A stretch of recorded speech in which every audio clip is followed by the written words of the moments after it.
D6, let's talk about the potential.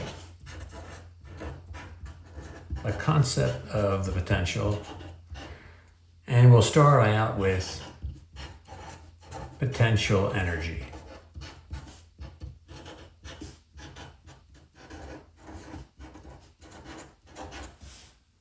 Now we know that the work done is given by the change in kinetic energy, which you can think of this as the final minus the initial, or the final just as K minus K naught, whatever notation you like to use there.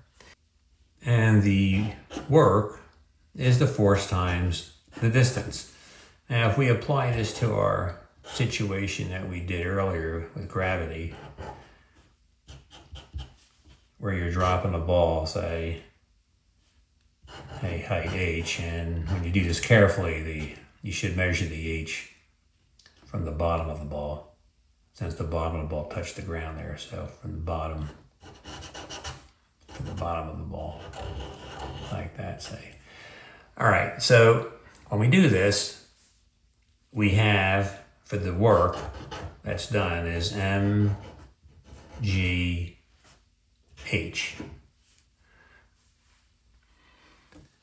I want to consider a situation where the ball is going to fall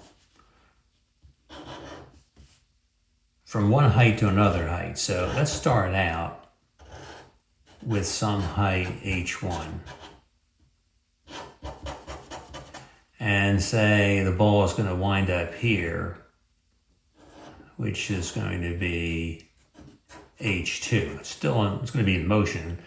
It's here, it could have some velocity here, it's on its way down, and then it's going to have another velocity here because it's accelerating. And that's h2. So what we can do here is say that the work done in going from, say, this point that we're starting at, and we're going to wind up going to this point here, that this, see, h is a subtraction, it's a difference. It's this h1 minus h2. h1 minus h2 to get you there. So that the work that's done is going to be mg is your force, and your height h is going to be this h here, which is a difference of two heights, h1 minus h2. All right. Now, the work energy theorem says that this is the change in the kinetic energy. Well, the change in anything is you take the final and you subtract the initial. So the final kinetic energy here is at height 2. That's the second point. So you might say this is point 1, this is point 2. So that would be 1/2 mv2 squared, the greater velocity, minus the lesser velocity. And that is the increase in kinetic energy due to this work done by gravity through this distance h, which is the difference. So now I set the equation up that mg h1 minus h2 is equal to 1/2 mv2 squared minus 1/2 mv1 squared. I simply bring this down on the left side, and then I copy this over again. Now watch what this gives us. This is an amazing result. mgh1 minus mgh2 is 1/2 mv2 squared minus 1/2 mv1 squared. And here's the nice thing. When you add the mgh2 to the other side and add the 1/2 mv1 squared to the other side, you get on one side everything with the 1. All right, let's do that. This is 1/2 mv1 squared coming on this side. Then minus sign, you add 1/2 mv1 squared to each side of the equation. This cancels. Here you wind it up with it on the left. And then if you add to both sides of the equation mgh2, it'll cancel there and it'll wind up over on the other side. But I have an mgh1 already. And then on the other side, I'll have the 1/2 mv2 squared and a plus mgh2. Now this is very, very elegant because we have same form, 1/2 mv squared kinetic energy, mgh,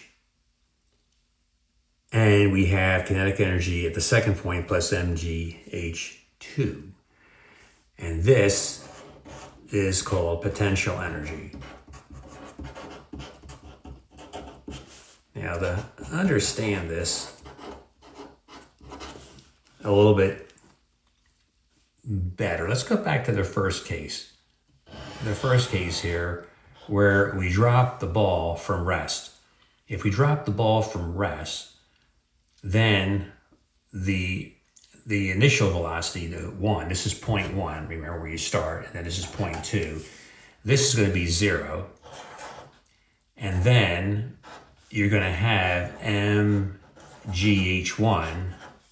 and this h1 here is going to be h, and your h2, see, is 0 because we're actually hitting the floor there.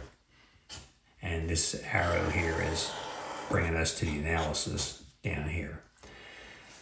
And that's going to equal here 1/2 mv squared, because down at the bottom, that's your velocity squared.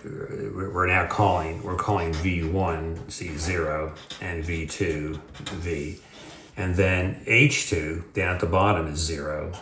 So you get this. This is going to be the same equation we had before, but I want to show you in this form. So before, we got the equation v is the square root of 2gh, and we're still getting that again here. M's cancel, and you bring the 2 over there, take square root. But the reason why I'm knowing this is because this is kinetic energy at the beginning is 0. And the kinetic energy here is 1/2 mv squared. And see, this is the equivalent energy that went into that motion energy. So we call this the potential energy. And this is the energy of motion, or simply the kinetic energy. So this is very, very elegant, because in general, you have the sum of the kinetic energy plus the potential energy at one point, and then all the way down, different points, that stays constant. This is a constant. So we can consider that as the total energy. So the total energy, which is constant, and no friction now. So all the work that's being done is going into the motion. So the total energy is 1/2 mv squared plus the potential energy, which is mgh. So the potential energy here, mgh1 and mgh2, you can see the general formula for potential energy at the beginning and at the end is found from simply taking mgh and then putting in what the h is at 0.1 and at 0.2. Very, very elegant, very, very beautiful, important result in physics. And this helps us do problems very, very fast, as we saw getting the velocity as the square root of 2gh, rather than going into kinematics and look at the four formulas, get 2ad and worry about the difference of squares of velocity. Here you just set this up so easily that the velocity at the beginning is 0 and the height is h, and then at the end you find that the height is 0, but you have the velocity v. So that's very, very nice. So we can think of this energy that's a constant as the kinetic energy plus the potential energy, and for potential energy I like to use U. And then you could say that the energy total at point 1, or the initial point, is equal to the energy of at the point 2. And then you would write for, E1 is the kinetic energy plus the potential energy at the first point, and then the kinetic energy plus potential energy at the second point. Now, some books like to use here for 1, they'd rather use Ki for initial, and then Kf for final, Hi for initial, and Hf for final. But I kind of like doing 1 and 2. It's a little bit easier, I think, to see. So now we go to B, potential energy and the force. How are these related? Well, let's look at a situation where we have, say, here, the ground, and let's say Z is your variable that is your altitude. So you say Z is 0, and say up here we have a mass that's going to have a force applied to it. And at this point here, this is your H here, and that would mean at this height, Z is equal to H, and just to emphasize, the Z goes up as positive. So the variable Z is measured from the ground up. So the potential energy is mgh, but now we're measuring the variable Z from the ground up, so that would be, H would be Z. So I like to use Z because I'm going to be taking the derivative in a second, and I like to look at Z as a variable, and H is more like a constant where you may fall from a certain height. I'd like to see emphasizes the variable. So as Z increases, the potential energy increases, because if you drop something from a higher height, it's going to give you a greater velocity before you hit the ground. So the force is, since up is positive, the force is minus mg, because we're putting directions in here, and the force is C down and up is positive. I want to know, how is this related to mg Z? So that's the question. How are these two related, your potential energy and your force? And the answer is a negative derivative. Watch. The force is minus the derivative of the potential energy with respect to Z, with the minus sign. So if we take the minus sign there and go d dz of mgz, that you have a constant times Z. So you can bring the constant out, minus mg, and the derivative of Z with respect to Z is 1. So basically, mg comes out and you have dz dz. Well, that's 1. So that means here that it worked out that the force, which I need to get this, I indeed get minus mg by taking this negative derivative on the potential energy. So this is a very, very important formula.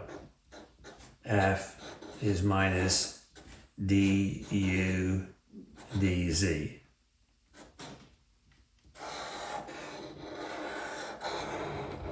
Now the final thing in this section is going to be the potential.